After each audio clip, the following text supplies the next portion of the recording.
Alhamdulillah, pertama sekalinya kita ucapkan syukur kepada Allah Subhanahu wa taala kerana pada malam ini dapat kita teruskan bersempena dengan Maulidur Rasul sallallahu alaihi wasallam.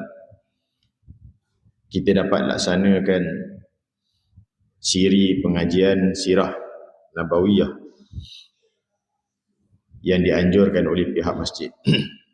InsyaAllah pada malam ini kita menyambung siri-siri sebelum ini, iaitu tajuk pada malam ini berkisar tentang permulaan wahyu dan juga satu proses yang dipanggil sebagai fatratul wahyu ataupun disebut terputusnya wahyu. Wahyu turun sekali, kemudian wahyu tak turun dalam tempoh masa yang lama.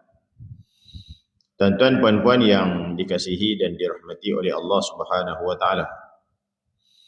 Apabila kita melihat sirah Nabi sallallahu alaihi wasallam, dan saya yakin sebelum ni para asatizah telah menceritakan tentang masyarakat jahiliyah, masyarakat Mekah, yang kemudiannya membawa kepada turunnya wahyu daripada Allah Subhanahu wa taala. Di Mekah secara umumnya ada 3 ajaran. Ajaran yang pertama, ajaran yang dianut oleh majoriti orang Mekah, iaitu ajaran penyembahan berhala, kepercayaan pada dewa-dewa. Yang keduanya adalah mereka yang kekal dengan ajaran asal sejak daripada zaman Nabi Ibrahim alaihissalam. Dan yang ketiga adalah mereka, iaitu kumpulan yang paling sedikit, mereka yang mewarisi ataupun mereka yang mengkaji sejarah,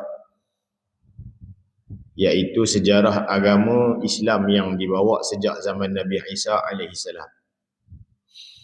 Asal orang Mekah seperti mana yang telah diceritakan sebelum ini, mereka ni beragama Islam. Cuma pada zaman Nabi SAW, orang terkeliru, yang mana mereka menyangka bahawa penyembahan berhala itulah ajaran Nabi Ibrahim alaihissalam, iaitu Islam. Nabi Ibrahim bawa Islam.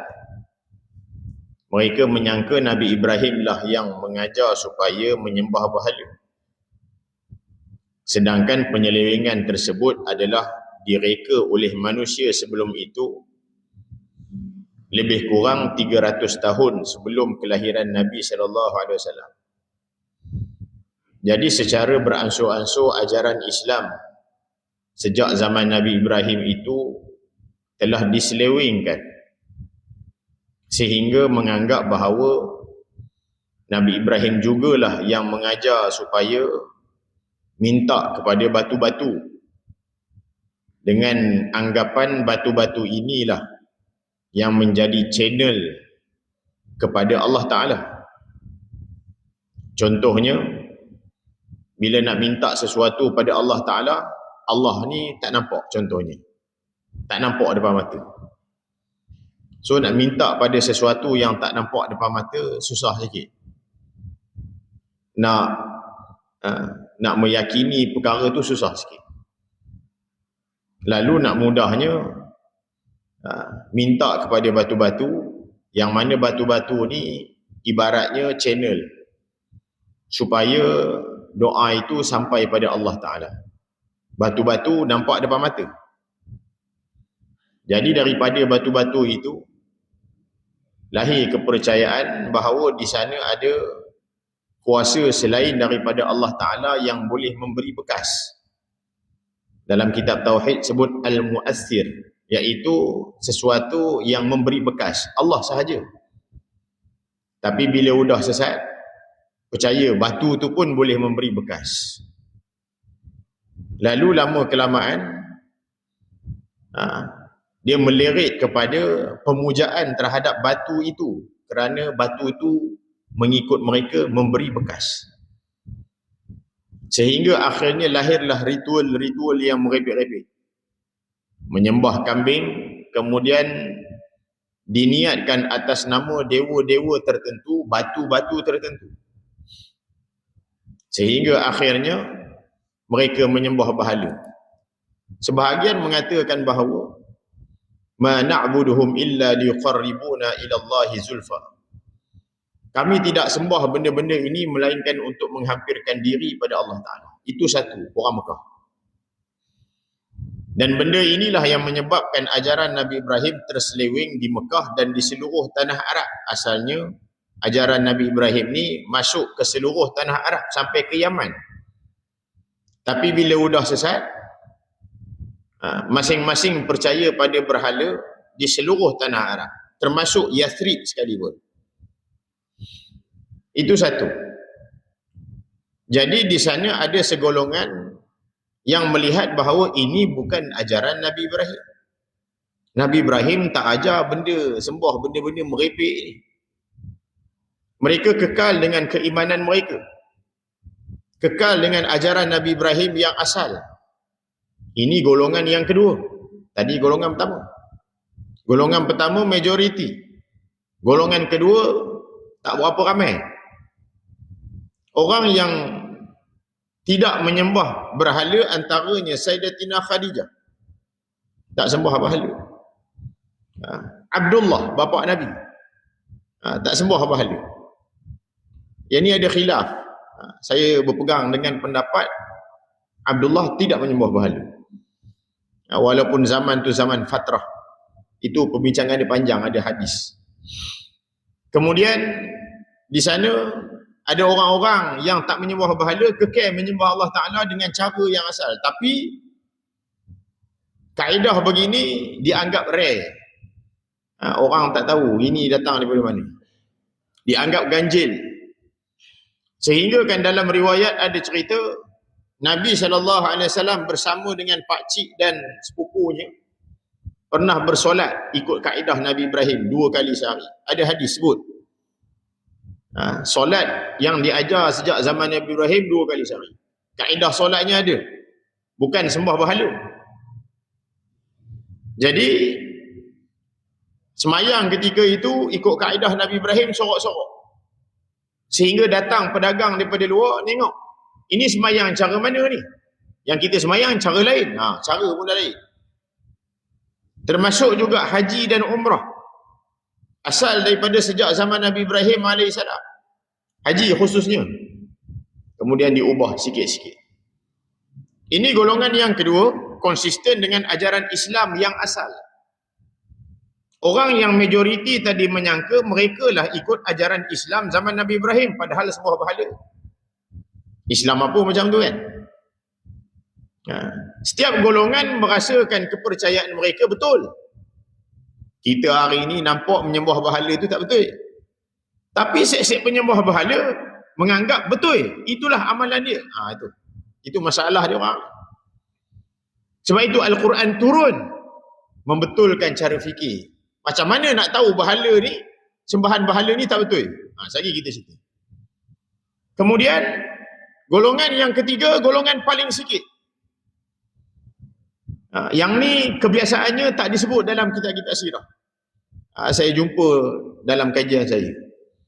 Iaitu orang-orang yang berpegang dengan ajaran Islam daripada Nabi Isa alaihissalam. Itu cerita dia panjang sikit. Daripada Nabi Isa alaihissalam, ajarannya sepatutnya sampai di kawasan Syam, Palestin itu. Tapi ada ajaran ni sampai ke di kalangan orang-orang yang berada di Mekah.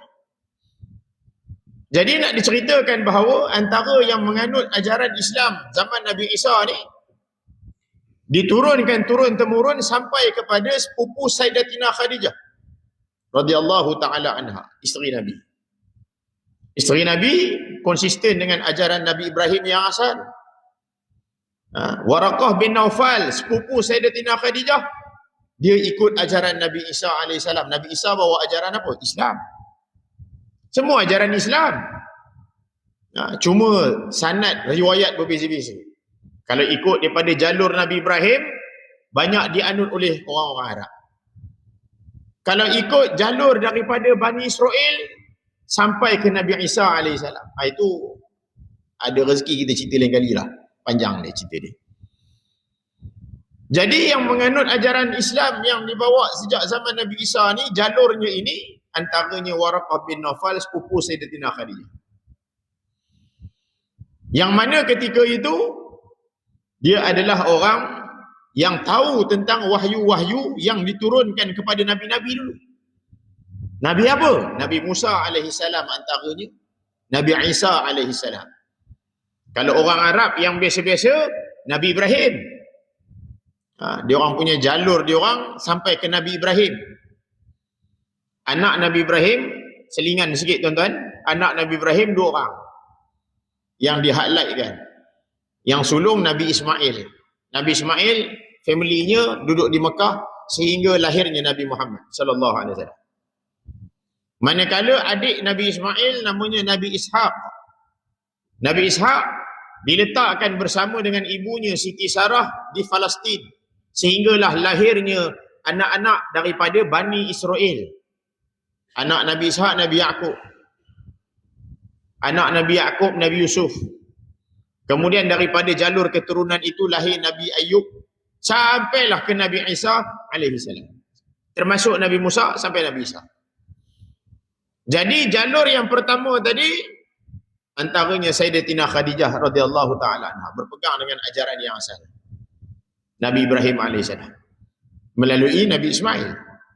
Yang jalur kedua pula iaitu antaranya Waraqah bin Nawfal. Waraqah bin Nawfal sepupu Sayyidatina Khadijah, dia mengkaji tentang sejarah nabi-nabi terdahulu. Dia kaji. Dia kaji serpihan-serpihan kitab Taurat dan Injil. Kita nak kata full susah. Kita kata serpihan lah. Jadi tahu tentang wahyu-wahyu kepada nabi-nabi terdahulu. Tahu bagaimana nabi-nabi terdahulu ditindas, dibunuh. Tahu tentang nabi-nabi terdahulu, dah bagi tahu akan muncul nabi akhir zaman. Saya pernah cerita sebelum ni tuan-tuan.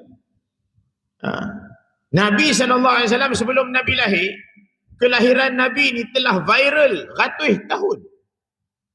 Ratus tahun telah viral di kalangan masyarakat dunia akan munculnya Nabi akhir zaman. Part ni kalau kita cerita panjang tuan-tuan. Memang panjang. Kita boleh senaraikan riwayat-riwayat yang mengesahkan sebelum Nabi lahir dah ramai dah orang atas muka bumi tahu akan muncul Nabi akhir zaman.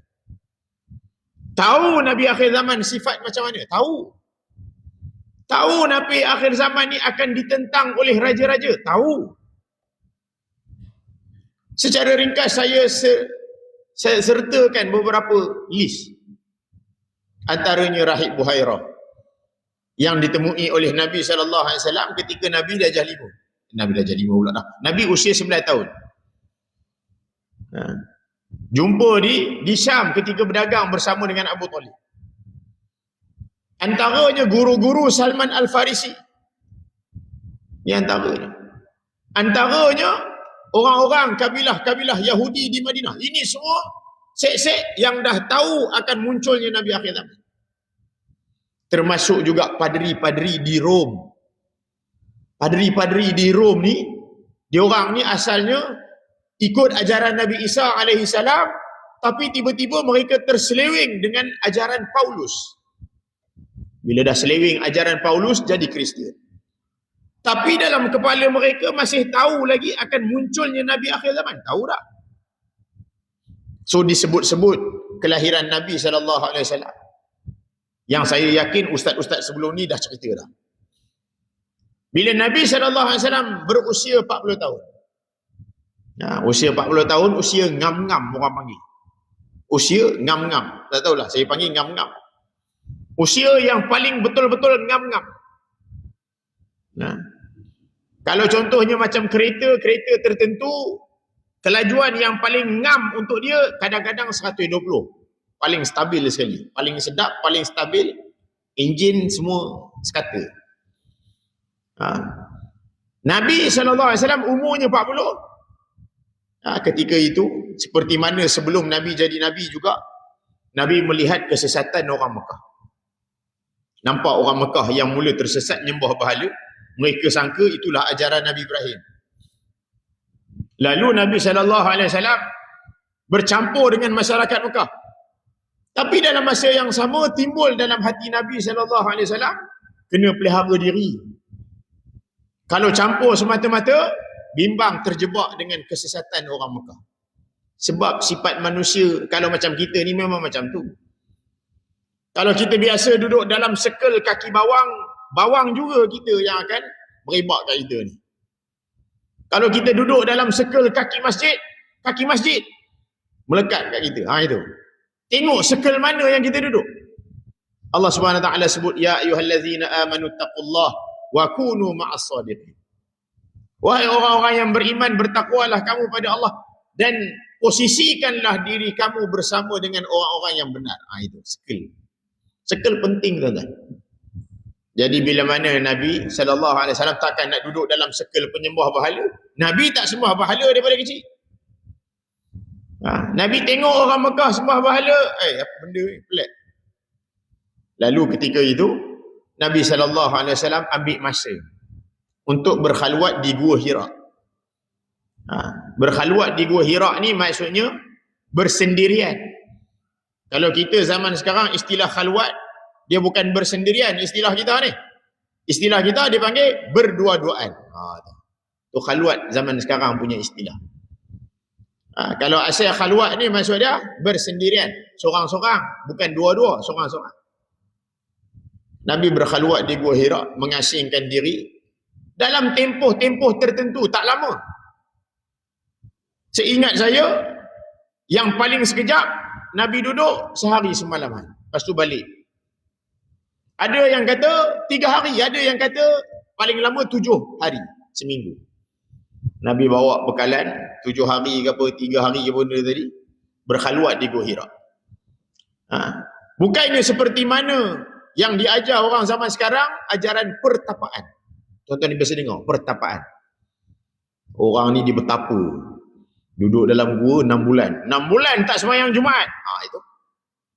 6 bulan bertapa dalam gua, tak sembahyang Jumaat. Kalau sembahyang Jumaat, seminggu sekali dia keluar lah sembahyang. Ini tak sembahyang. Duduk dalam gua. Itu bukan ajaran Islam. Ajaran pertapaan daripada Kristian. Geng-geng rahib yang disebut dalam Al-Quran, warrahbaniyatan ibtada'uha. Itu cerita panjang. Dia orang duduk bertapa seorang-seorang. Tak kisah masyarakat jahanam macam mana pun, biar pilah. Nabi SAW bukan bertapa macam orang Kristian. Tapi Nabi SAW berkhalwat sebab nak mengasingkan diri dalam satu-satu masa.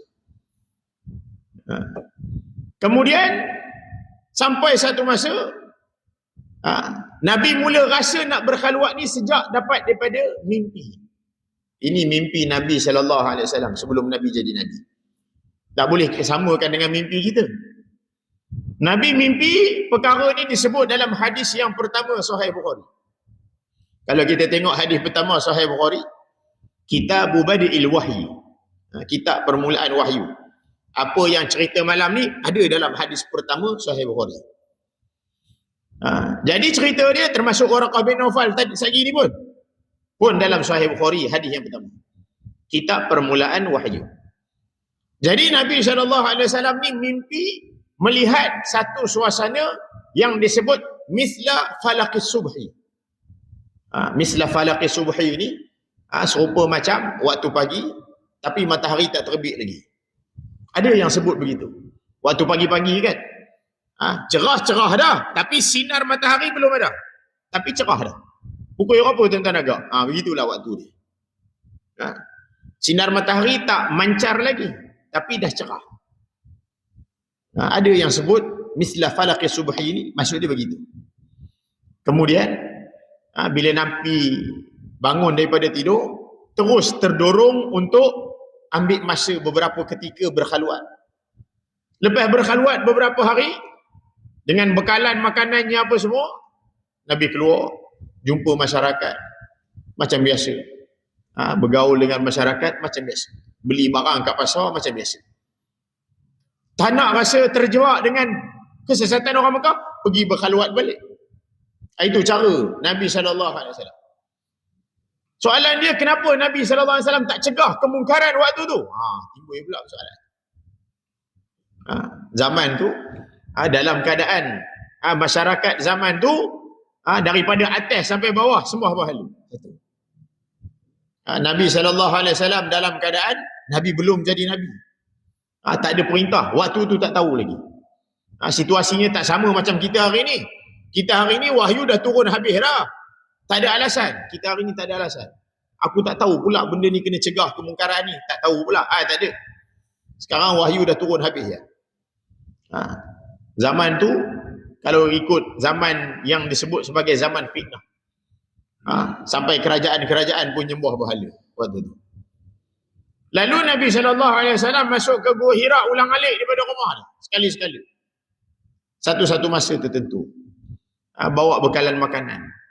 Kalau pertapaan yang diajar oleh orang-orang Kristian, dan bukan ajaran Kristian, banyak lagi ajaran pertapaan. Dia orang tak bawa bekalan makanan. Dia orang berlapar puluh-puluh hari. Ada satu ajaran di belah India sana. Nama ajaran tu Jainism. Iaitu pertapaan tahan lapar sampai mati, tak makan. Dia ada tahap-tahap dia. Dalam ajaran Hindu pun ada Prayoversa, saya ingatlah nama dia Prayoversa. Ajaran Buddha pun ada pertapaan dalam keadaan tahan lapar, tak makan. Yang Nabi buat ni bukannya tak makan tahan lapar tak, bawa bekalan. Kena faham. Nabi SAW panduan buat kita walaupun sebelum jadi Nabi lagi. Panduan untuk kita. Sehinggalah sampai pada 17 Ramadan. Waktu tu tak ada disyariatkan lagi berpuasa seperti mana kita pada hari ni. Cuma waktu tu ada ulama berselisih. Cerita tentang macam mana puasa, start bila disyariatkan. Ini pun cerita dia panjang. Cerita dia panjang. Jadi orang-orang terdahulu mengikut pendapat Mujahid. Mujahid ni bukan saya. Dia seorang tabi'in. Mengatakan bahawa golongan terdahulu semuanya puasa Ramadan. Syariat puasanya sama Ramadan. Bahkan ada kajian yang menyebut bahawa orang Arab Mekah pun dia ada puasa. Tapi puasa tu dah berbeza dah. Bulan apa saya pun tak tahu. Jadi katakanlah pada 17 Ramadan kita cerita tadi. Turunnya wahyu. Ketika itu Nabi SAW di Gua Hira. Ketika itu datang Malaikat Jibril. Macam mana Malaikat Jibril datang? Tuan-tuan jangan tanya saya. Saya pun tak tahu. Adakah Malaikat Jibril datang menyerupai manusia? Kalau datang menyerupai manusia, Nabi tak rasa takut. Rasa biasa je. Tapi Nabi rasa takut. Macam mana? Wallahu ta'ala alam. Malaikat Jibril datang ajar kepada Nabi SAW. Waktu tu bawa selembar Al-Quran yang boleh dibaca. Kalau selembar Al-Quran yang boleh dibaca ni bukanlah apa mushaf kita ni. Waktu tu yang disuruh Nabi baca hanya 5 ayat. Iqra' bismi rabbikal ladzi khalaq. Sampailah ayat yang kelima. Tunjuk pada Nabi SAW. Ada yang sebut tulisan tersebut ditulis dengan tinta emas. Wallahu a'lam. Tunjuk Nabi baca. Nabi kata, ma ana biqari, aku tak pandai baca. Nabi SAW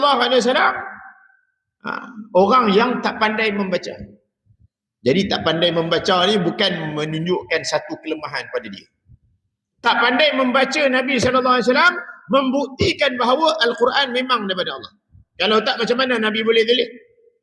Nabi baca pun tak boleh. Tiba-tiba ada Al-Quran sebutin. Kalau Nabi boleh tulis, orang akan kata, oh Al-Quran ni hang yang tulis. Hang kan pandai nulis. Banyak buku hang tulis lah ni, hang tulis Quran pula. Itu contoh. Nabi nulis tak pandai, baca pun tak pandai. Jadi bila Nabi SAW baca, Nabi SAW tak boleh baca. Jibril peluk Nabi 3 kali. Setiap kali kata ma ana biqari 3 kali, 3 kali itulah malaikat Jibril peluk. Macam mana malaikat Jibril peluk saya pun tak tahu. Dengan badannya besar ke apa ke, wallahu a'lam. Ketika tu tuan-tuan kena faham. Nabi SAW ni bukannya manusia yang dah standby. Oh aku akan jadi Nabi. Tak ada. Nabi Muhammad tahu tak sejarah Nabi Ibrahim? Tahu. Orang Mekah semua tahu sejarah Nabi Ibrahim. Di kalangan mereka menyebut-nyebut nenek moyang kami dulu Nabi Ibrahim, Nabi Ismail. Tapi ceritanya Nabi berkhaluat kat Gua Hira dalam keadaan Nabi standby jadi Nabi ke? Tak. Kalau standby jadi Nabi, duduk khaluat, tiba-tiba malaikat Jibril datang. Oh, mari dah. Kan seronok itu tak? Tapi malaikat Nabi Muhammad SAW bukannya seronok. Waktu tu dia tak tahu apa. Tak tahu, aku jadi Nabi ke? Tu. Tak tahu. Situasi tak tahu tu. Tiba-tiba suruh baca. Tak boleh baca.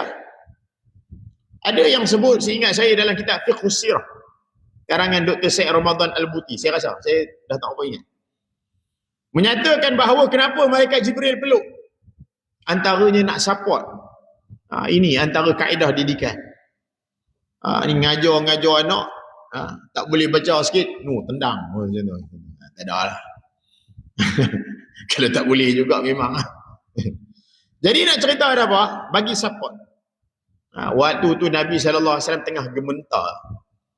Tuan-tuan agak-agak kalau macam kita, kita masuk ujian lisan. Kita ambil lesen JPJ dulu, tak ada ujian lisan, ujian komputer dia. Tiba-tiba orang tanya kita lisan, agak-agak kita nak jawab macam mana? Ketak tuan-tuan. Ni waktu ambil tauliah, tapi saya tak ketak lah sebab kita dah baca, saya siap. Waktu ambil tauliah, kita katalah, mufti tanya kita, nama apa? Nama saya Mujahid contohlah. Saya jawab hari tu tak ketak. Sebab saya baca dah, saya dah standby dah. Nabi Muhammad tak standby tuan-tuan. Kita dah baca habis nahu apa semua, sorah semua standby. Ni ketak ni nak baca macam mana? Bagi atas bagi bawah. Sekejap timbalan mufti nak tanya. So kita standby dah. Tapi kalau orang tak standby, tiba-tiba kena tanya. Tuan-tuan rasa macam mana? Apa ni? Tiba-tiba suruh baca pula tadi. Ketak waktu tu. Lalu sehinggalah dipeluk 3 kali Nabi sebut Nabi tak boleh baca, 3 kali Nabi dipeluk. Selepas daripada itu Nabi lari. Nabi lari. Keluar daripada Gua Hira. Tuan-tuan bayang lari tu waktu malam. Turun daripada Gua Hira. Gua Hira ni di atas bukit. Tuan-tuan biasa pergi kan? Turun. Nak turun tangga-tangga. Bukan tangga zaman dulu, batu-batu ni. Dalam keadaan tengah gemuruh, gementar. Kalau orang yang dah standby dia nak jadi Nabi tuan-tuan, dia tak balik, duduk situ je. Nabi gemuruh. Tak tahu pun, aku jadi Nabi. Itu tak tahu pun. Nabi lari. Tengah sampai kat bawah tu, tiba-tiba dengar suara daripada langit. Macam mana suara daripada langit? Saya pun tak boleh nak explain tuan-tuan. Suara daripada langit ni datang daripada malaikat Jibril. Malaikat Jibril bagi tahu, wahai Muhammad, aku ni malaikat Jibril ni. Nabi dongak ke atas, nampak malaikat Jibril. Rupa fizikal yang asal. Yang ni ada riwayat. Macam mana rupa fizikal yang asal? Saya pun nak explain pun tak. Besar apa semua ni kan. Kemudian ketika itu Nabi, bila mana tengok macam tu, ada yang kata malaikat Jibril ketika itu dilihat sedang dalam keadaan besar, duduk. Saya nak explain tak reti tuan-tuan. Benda ni kita pun tak tahu. Lepas tu Nabi SAW lari balik rumah. Di rumah pula Sayyidatina Khadijah punya lama Nabi tak balik. Berapa hari Sayyidatina Khadijah risau kongsin. Nabi tak balik. Tiba-tiba baru nak cari, nak keluar pergi cari. Tiba-tiba Nabi sampai kat rumah. Sampai kat rumah dalam keadaan gementar. Tuan-tuan, kalau tuan-tuan nak rasa gementar yang sebenar tuan-tuan, tuan-tuan masuk hutan, tiba-tiba kena kejar dengan gajah. Tu contoh. Kita pula kaki kita pijak rumput, pijak duri apa semua, gajah pijak pokok, habis runtuh. Mesti terketar tuan-tuan, terketar. Lari. Asyik selamat. Lompat sana, lompat sini. Itu. Tu kalau kita lah, kalau kita. Kena kejar dengan gajah. Sampai kat rumah menggigil gementar. Lalu ketika itu Sayyidatina Khadijah sambut Nabi SAW, tak tanya banyak. Kalau orang rumah kita pula dah dah live. Tanya, abang ni mana ni awak ni awak? Oh, dia buat kecoh pula dah. Kawan tengah takut. Kalau orang kita, orang Malaysia ni lah, orang Melayu zaman sekarang ni. Abang pasal apa ni? Pasal apa? Awak gigi ni pasal apa? Peluh-peluh ni pasal apa? Kita tengah gemuruh, katalah kita lari daripada gajah tadi. Bagilah masuk dulu. Sat. Abang daripada mana? Mai habaq elok-elok. Kak cek. Habaq elok-elok kak cek. Dah. Nabi Sayyidatina Khadijah tak buat gitu tuan-tuan. Sayyidatina Khadijah Nabi sampai selimut dulu. Tak tanya lagi. Tak tanya cerita apa. Tak tanya. Selimut dulu. Lalu ketika mana selimut tu ada riwayat yang kata turun ayat Ya ayyuhal muzammil. Ada yang kata sebelum daripada turun Ya ayyuhal muzammil tu turunnya surah Al-Qalam. Turun surah Al-Qalam, bukan seketul 1 sampai 11 saya rasa. Kemudian baru turun Ya ayyuhal muzammil, juzuk 20 apa? 29. Qumil laila illa qalila nisfahu aw inqus minhu qalila aw zid alaihi warattilil qur'ana tartila. Wahai orang yang berselimut. Waktu tu Nabi tengah selimut. Cerita. Ada yang kata waktu tu turun sekali Ya ayyuhal muzammil, Ya ayyuhal muddassir. Tengah berselimut. Ya ayyuhal muzammil, wahai orang berselimut. Tiba-tiba mari Ya ayyuhal muddassir, wahai orang berselimut. Al-muddassir, al-muzammil sama. Maksud dia sama, berselimut. Kalau Ya ayyuhal muzammil, Allah SWT kata qumil laila illa qalila, bangunlah malam. Ada yang sebut bahawa ini bermulanya Nabi SAW dia dapat special amalan daripada orang lain. Orang lain semayang 2 kali sehari sejak zaman Nabi Ibrahim tadi ni. Waktu ni solat bukan 5 kali, 2 kali. Dalilnya bukratan wa asya dalam Quran ada sebut. Jadi Nabi punya special tambah satu lagi. Nabi wajib bangun malam. Qumil laila illa qalila. Tapi ini untuk Rasulullah. Untuk kita tak wajib. Ya ayyuhal mudassir, ada yang kata turun sekaligus waktu tu. Pun juzuk 29 juga. Apa kata Allah SWT? Wahai orang yang berselimut, qum fa'anzir, bangun, bagi peringatan pada manusia. Kawan tengah gigil contohnya, dah suruh bangun bagi peringatan. Ada ulama yang meriwayatkan bahawa Ya ayyuhal mudassir turun lambat. Kat sini antara yang disebut sebagai tempoh terputusnya wahyu. Yang kita bincangkan daripada awal. Tempoh terputusnya wahyu ni apa?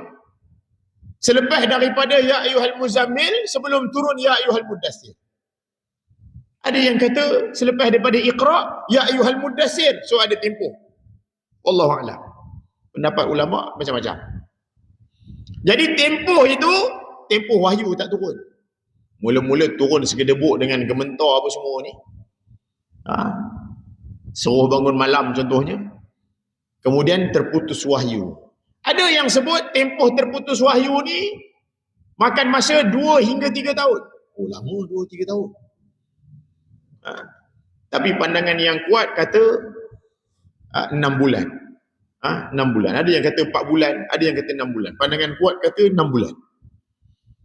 Jadi dalam tempoh 6 bulan Nabi tak turun wahyu ni.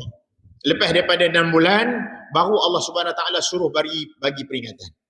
Ya ayyuhal mudassir qum fa'anzir wa rabbaka fakabbir wa siyabaka fatahhir. Jadi bila mana turun wahyu ataupun tempoh tak ada wahyu ni, apa hikmah yang dibincangkan? Orang-orang bahas, ulama-ulama kita bahas. Kenapa tak turun terus? Ya ayyuhal mudassir turun terus lah. Contoh kan.